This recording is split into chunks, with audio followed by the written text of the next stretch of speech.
আসসালামু আলাইকুম, সবাইকে স্বাগতম এই পাসপোর্ট সংক্রান্ত নতুন আরেকটি ভিডিওতে। সো আজকে আমরা কথা বলবো আপনার আগের যে পাসপোর্টটি আছে সেই পাসপোর্টটি আপনি গোপন করে নতুন পাসপোর্ট করতে পারবেন কিনা। সো আমরা যদি এই পাসপোর্ট অনলাইন সার্ভারে অ্যাপ্লিকেশন করতে যাই, আমাদেরকে এই পাসপোর্ট পোর্টালে অনেকগুলো ইনফরমেশন ধাপ পূরণ করতে হয়, যার ফলে একটি অংশে আমরা দেখতে পাই এখানে আইডি ডকুমেন্টসে লেখা আছে do you have any previous passport. আপনার কি আগের কোনো পাসপোর্ট আছে? যদি আপনার এমআরপি পাসপোর্ট থাকে তাহলে এটা সিলেক্ট করবেন yes I have machine readable passport MRP.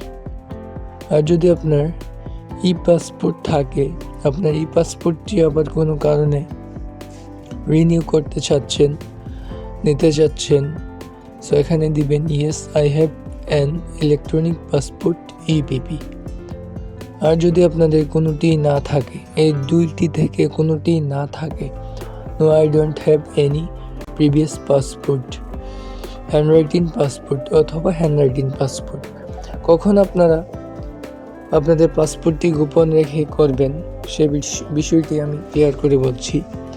এখানে দেখতে পাচ্ছেন হ্যান্ড রিটেনেবল পাসপোর্ট, রিটেন পাসপোর্ট, এটা 2007 অথবা 2008 আগে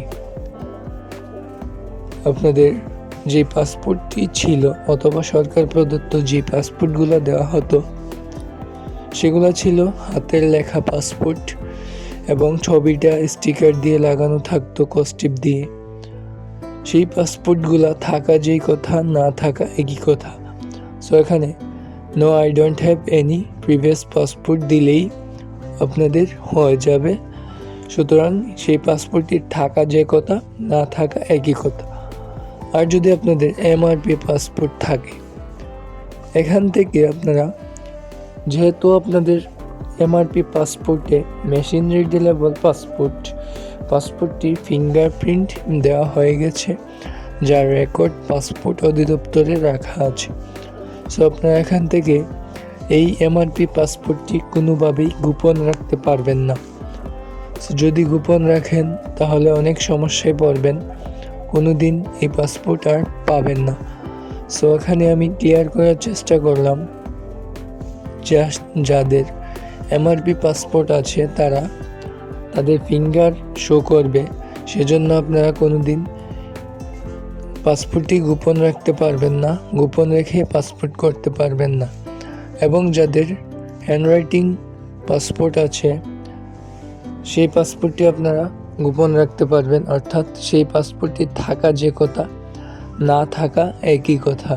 সো আশা করছি বুঝতে পারছেন কোনটি গোপন রাখতে পারবেন এবং কিভাবে আপনারা পাসপোর্ট গোপন রাখতে পারবেন না। আর যদি এমআরপি পাসপোর্টটি, আমি আবারও বলছি, যদি গোপন রাখেন তাহলে বিভিন্ন সমস্যার সম্মুখীন হবেন এবং এই পাসপোর্ট পেতে অনেক দেরি হবে। সো অবশ্যই কেয়ারফুলভাবে পাসপোর্টের আবেদন করবেন। ধন্যবাদ সবাইকে ভিডিওটি এই পর্যন্ত দেখার জন্য। আশা করছি ভিডিওটি আপনাদের উপকারে আসবে। অবশ্যই ভালো থাকুন, সুস্থ থাকুন, এই দোয়াই করি। আমাদের চ্যানেলটি সাবস্ক্রাইব করে পাশেই থাকুন। আসসালামু আলাইকুম।